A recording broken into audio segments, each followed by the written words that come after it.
Hello everyone, welcome back to my channel. রোজকারের মতন আজকেও আমি আবার চলে এসেছি ডিউটিতে এসেই প্রথমে আমার চোখটা দেখতেই পাচ্ছ। প্রথমে এসেই তাই আমি কিছু না করে, কোনো কাজকর্ম না করেই আমি আমার চোখটাকে নিয়ে পড়ে আছি, তোমরা দেখতেই পাচ্ছ। তারপরে আমি একটু গরম জল করলাম, বাটিতে একটু গরম জল করে একটু গজ দিয়ে ওইটাকে পরিষ্কার করছি। একটা ভাইকে বলছিলাম চোখটা একটু চেপে দিতে, সে একটু চেপে কিছু ভেতরে কিছু অংশগুলো বের করে দিয়েছে। তারপর আমি বললাম থাক, আর চাপার দরকার নেই, যেহেতু চোখ বলে তো কথা, যদি চোখে যদি কোনো কিছু ইনফেকশন কোনো কিছু হয়ে যায় ক্ষতি, তাই জন্য আমি নিজেই একটু হালকা হালকা করে গরম জল করে ওটাকে পরিষ্কার করার চেষ্টা করছি।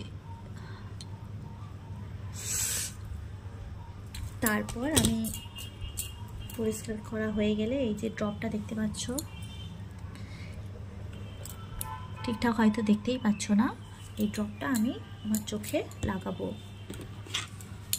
চোখটার জন্য আমি অনেক দিন থেকেই কষ্ট পাচ্ছি, মিনিমাম 6-7 দিন হয়ে গেল।